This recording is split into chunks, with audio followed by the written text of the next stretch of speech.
Hey everybody, welcome back to the channel. My name is Hack, and in this video you're checking out an updated Stamina Sorcerer PvP build. It's taken me quite a while to get this done for a variety of reasons and bugs, which I'll talk about later. But as usual, we'll go over the stats, the gear, skills, champion points. I'll talk about the costume and more, so stick around. I'll be putting a full battleground match at the end as well, so if you want to see how the build performs and plays, make sure you watch the whole video and check that out. I definitely appreciate it. So let's go ahead and jump into our buff stats here. I'm gonna just buff up really quick. Chug a potion. Yep, that looks good. All right, so about 15k max magicka, 18k max health right now in PvE. So in PvP, you're sitting at about 23, 24k, 33.5 max stamina. Our recoveries are looking pretty good. 700 magicka recovery, 1150 health, 1630 stamina recovery. Weapon damage, 45, almost 4600.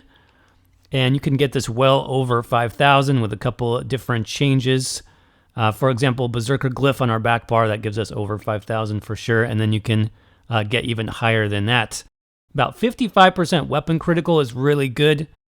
Our resistances do go up with Hurricane, which sits us right about 17k, pretty standard for a medium armor build, which is what this is. 2300 crit resist currently. No title. What am I?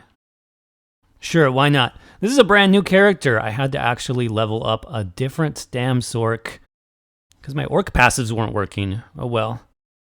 64 points into stamina right now. I'm using the Serpent Mundus.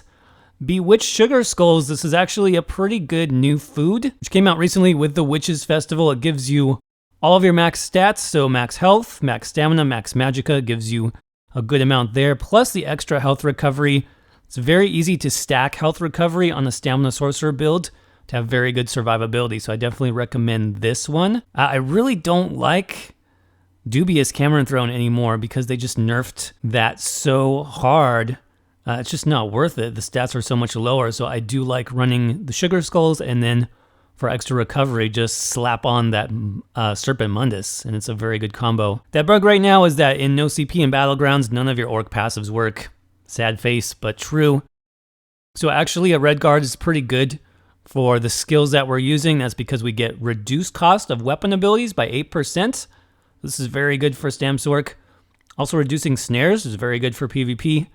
You get the max stamina, which is nice. You get the Adrenaline Rush passive, which is also very good when you deal direct damage. Almost 1,000 stamina back every 5 seconds. Really great for no CP sustain and Battlegrounds. So yeah, I like that. If you play in champion point campaigns, go ahead and use your orc still. You get that nice juicy max weapon damage on an orc, plus the extra health, plus the stamina. Orcs are still good if you're playing in CP campaigns for sure. So I think that covers the basics. Let's go ahead and jump into our gear sets here, starting with our first 5-piece set.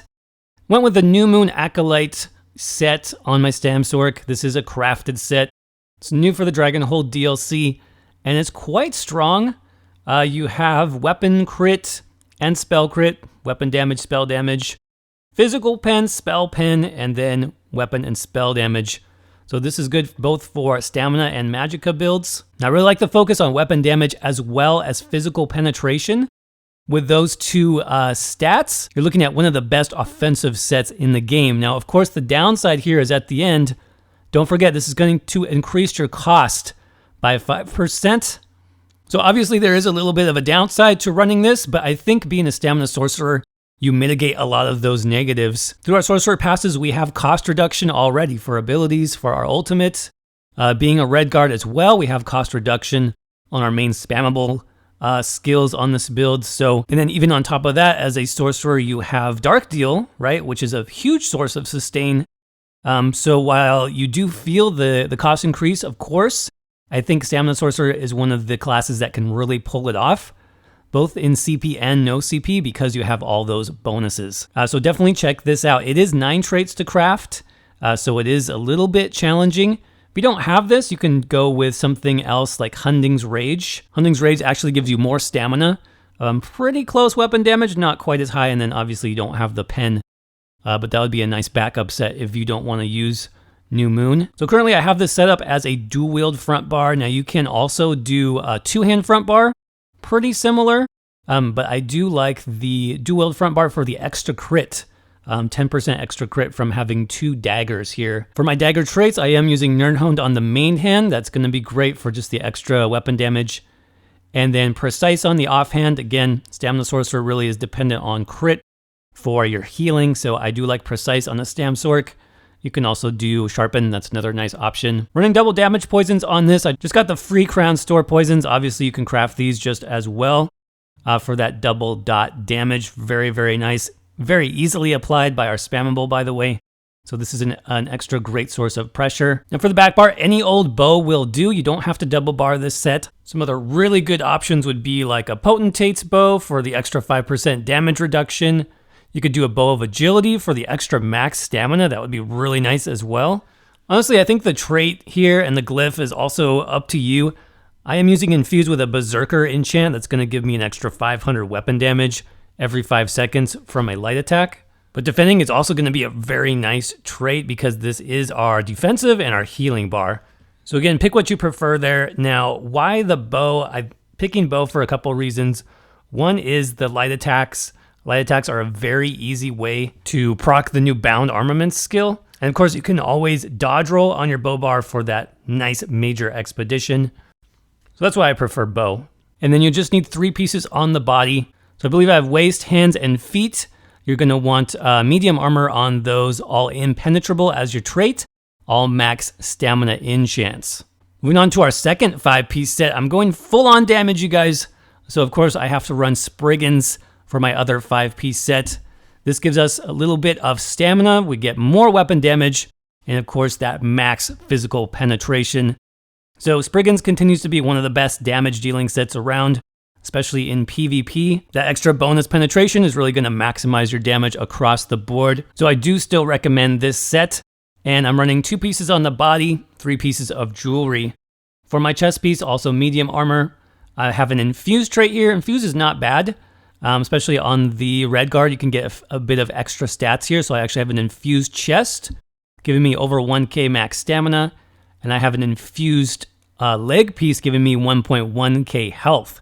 That extra health is going to be really important. If you're a red guard, you need some bonus health from somewhere. Otherwise, I think your health is going to be too low because you don't have any racial bonus to health. And then, like I said, 3 pieces of jewelry Spriggans. I have 1 stamina recovery, 2 weapon damage. I'm running 1 robust necklace and 2 infused rings. Obviously, you could get even more weapon damage if you have these golded out. Now, in terms of the monster set, again, we're focusing on pure raw damage on this build. So I went with the Balorg set. Balorg gives us another source of weapon damage. Plus, when you use your ultimate, you gain weapon and spell damage for 10 seconds, equal to twice the amount of total ultimate. Now, that's actually the ultimate that you have stored at the time, not the cost of your ultimate. So let's say you're going to use Dawnbreaker, but you wait until 200 ultimate to use your Dawnbreaker. 200 times 2, you get 400 extra weapon damage. And of course, that's going to get buffed by our medium armor passives, by major brutality, so you can get quite a lot of extra weapon damage with this on top of New Moon, on top of Spriggans. You can see we're a very weapon damage focused build, and the damage is pretty insane, pretty crazy. Now I am currently running 1 heavy helmet piece and a medium shoulder. I definitely recommend doing at least 1 heavy. You can also do 1 heavy, 1 light if you happen to have Undaunted maxed out. I don't have my Undaunted on this new character yet. So for right now, I'm doing 6 medium and, like I said, that 1 heavy helmet piece. In terms of alternate monster sets, if you don't have Balorg, Velodreth is going to play very well with this style of build, where we're kind of like a medium range fighter. You don't need to be completely in your face to do damage. You can do damage at a medium range, so Velodreth is going to play really nicely into that. If you don't have Velodreth, then you can just run 2 weapon damage, 2 different monster sets, or even 1 weapon damage and 1 armor set piece. All right, so let's jump into the skills next. And like I mentioned, I am using this as a dual wield front bar, bow back bar. You can of course still run 2-hander on your front bar. For two-hander, you need to be a little bit more in their face. I do kind of prefer dual wield on this setup specifically because we're very, very squishy, and our dual wield spammable is actually a ranged ability, which helps us stay alive a little bit better. So I know some people only like two-hand front bar. That's totally fine. You might want to change up your armor sets a little bit if you want to stick with two-hander. But I've been using this dual wield setup and it's working really well right now. So starting off with bound armaments. This was buffed recently in the Dragonhold DLC. We still get that juicy 8% max stamina on the front bar, which is really great, especially when you're running New Moon Acolyte because you have no stamina bonuses from that set. So I found this ability really helps with that. Plus we now have the extra bonus damage here. 5k per dagger. You can stack 4 daggers, so about 20k damage over about a second and a half. So it is really strong. Also another reason to run bow is you can easily pop this buff, swap to your back bar bow, and get 4 light attacks off really quick to charge that up to full. So I definitely recommend using a bow if you're going to think about using this skill effectively. Next up is Whirling Blades. This is our execute, and not only that, it is AoE execute. So again, this is a very damage focused build. Not only are we focused on damage, but we're focusing on cleave and AoE damage so that we're getting down multiple targets at once. Now, if they're low enough health, this ability hits super hard, you guys. Combine this with our, 5 to 6k weapon damage range. This is going to basically delete people if they're low enough. So this is a great ability. Now the range is a little bit shorter than it used to be in the past. If you're used to Steel Tornado, you do have to adjust to a slightly smaller range, but the extra bonus damage, definitely worth it. Next up, we got Camo Hunter. And this is just a great passive ability, you guys. We get that Major Savagery. That's an extra 10% crit. Of course, you get the exposing invisible Night Blades and stuff like that, very handy to have on your front bar. But you also get Minor Berserk when you deal crit damage from the side. Now this is very easy to proc on this build because of our spammable, which I'll get to next. But the extra chance for Minor Berserk uptime is definitely very, very good on this build with all the damage we already have. Speaking of that spammable, I've got Shrouded Daggers here. Now unfortunately this did see a little bit of a nerf. You no longer get the bonus damage on each bounce. But again, being sort of a medium range build, I think the fact that you have 22 meters of range really makes sense in this case. You do get chances for interrupts and off balance, which is also nice. But mainly, again, it's just that extra cleave damage, you guys. We're not doing single target damage on the Stam Sorc. We're doing up to 3 targets, pushing out all that damage at once. And of course, if these daggers crit or you get them buffed by your Balrog set, they're going to hit extremely, extremely hard. Something I didn't mention about Whirling Blades is all our dual wield abilities get buffed by certain status effects. So if your enemy is stunned, you're going to do even more damage with your daggers. And then last up, I'm using Turn Evil here on the front bar. This just gives us a nice stun. The minor protection is nice as well, so you can use this both offensively and defensively. You also get minor endurance, nice bit of stamina back, as well as extra weapon damage for having a Fighter's Guild ability slotted. So this is really nice to have. I do like having a stun on my front bar because again, our abilities like Shrouded Daggers and Whirling Blades, they do hit harder once your enemy is stunned. Now you could put Streak here if you wanted. Now the only issue I have with Streak is you do get the stun, which is very nice, but Streak is going to put you out of position for your Whirling Blades. You're not going to be close enough if you streak out to stun. You're going to have to streak out and then walk back in to then do Whirling Blades. It's going to take too long. So I prefer just a point blank stun, in this case Turn Evil. And of course we've got Dawnbreaker of Smiting. This is going to be our AoE burst. It is a stun as well as additional damage over time. This is what drives our main AoE burst combo, that Dawnbreaker. You can soften them up with a couple daggers, smash down your Dawnbreaker, get them dead or almost dead, and then by that time you should have closed the gap, run up into the group, do a couple of tornadoes, and should be nothing left at that point. So it's really effective. Now for our back bar skills, you have some choices here as well. I am currently trying out Ball of Lightning. It's just kind of an interesting morph, I thought, with the changes they made this patch. If you haven't heard what the changes are, it basically has immunity to snares and immobilizations for 2 seconds when you cast this ability. So it no longer has the stun that Streak has. Instead, you're trading the stun for the immobilize, and the snare removal. Now, if you don't like it, we talked about you can run streak. I'd run that on the front bar. Another option, definitely a good option, would be to run shuffle. Shuffle will give you a little bit better immunity, actually, a longer immunity, plus you get the extra armor bonuses from shuffle. So that's something else you could consider running in that spot. So it is nice. It is a nice kind of get out of trouble skill to have because it does give you that immunity to snares. So it's much easier to get away from a fight. Resolving Vigor, you obviously need this skill. This is our single target heal over time ability. This is a must-have. Make sure you keep this up when you're taking damage. Combined with that, we have kind of like a single target burst heal almost in Dark Deal. You'll heal for much more health. It does have that cast time, so just be aware of that. Make sure you have some line of sight. Make sure you go a little bit around a corner or something so you don't get bashed.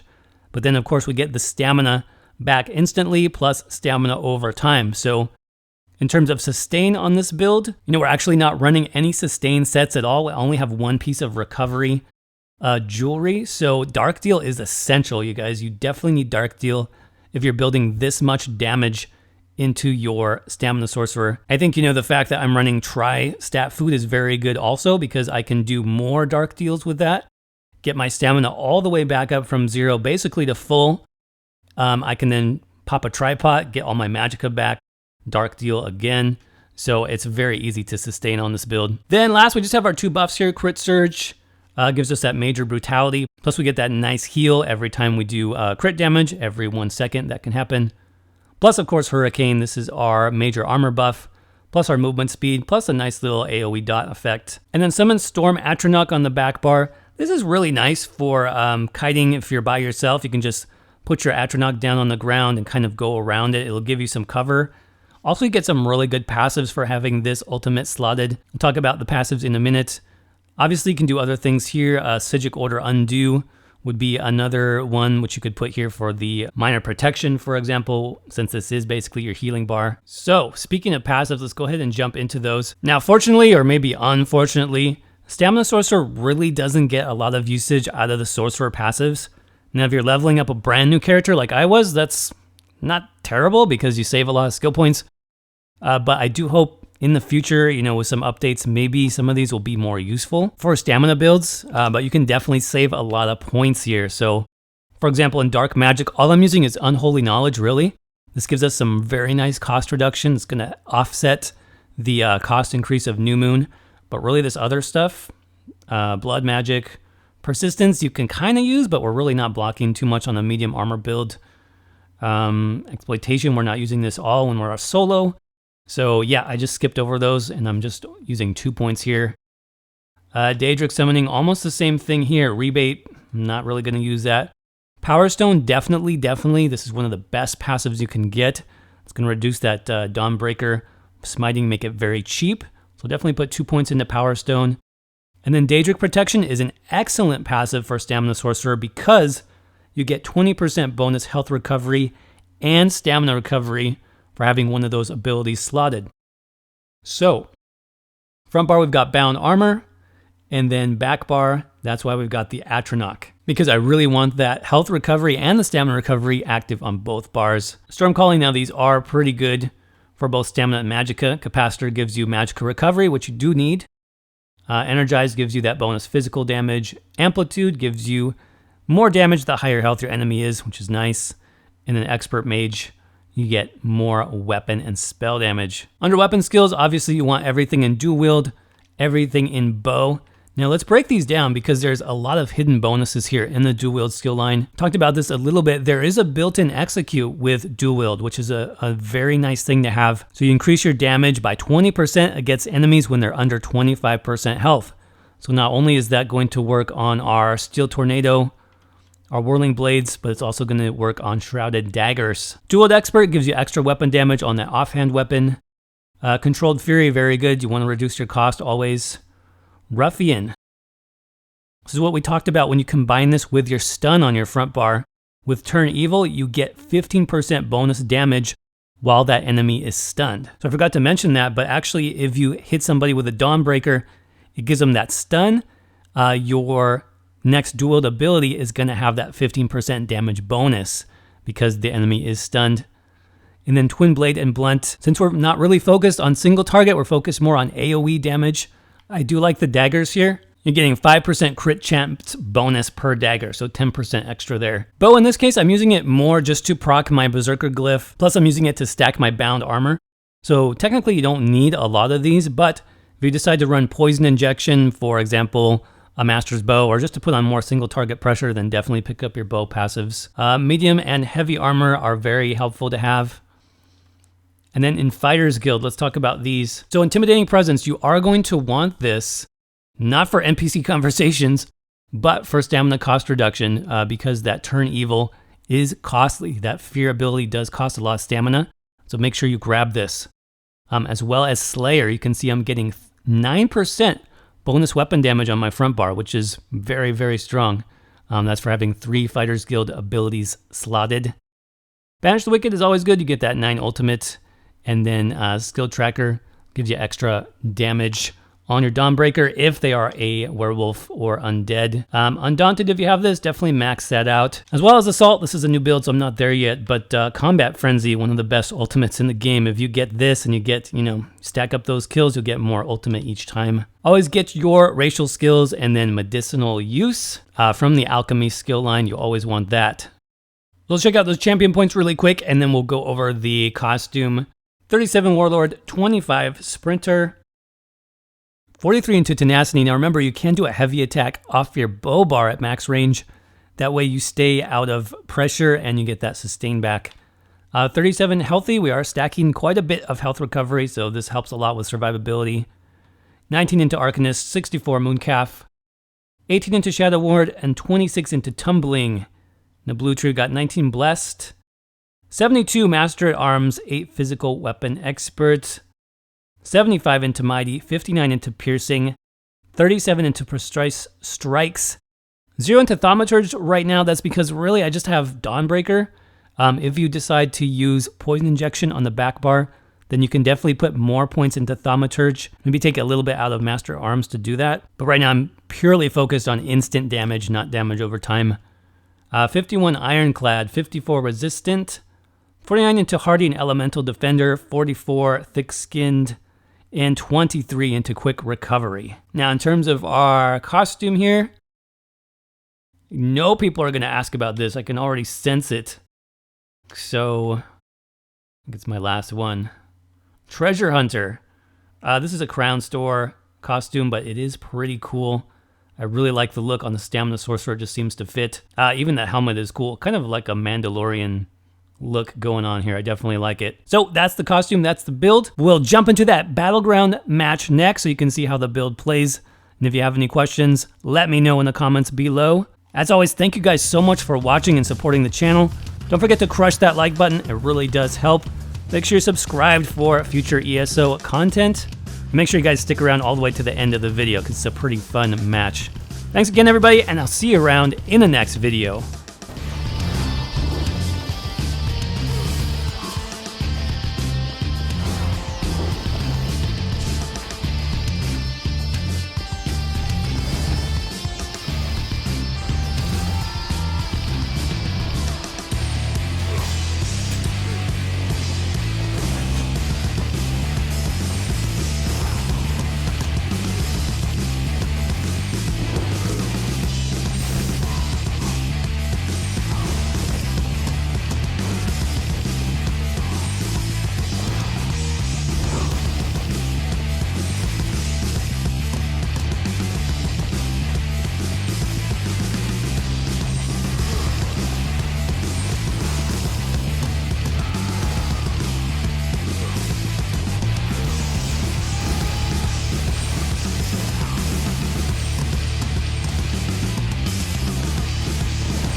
Hey!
We've got them on the run!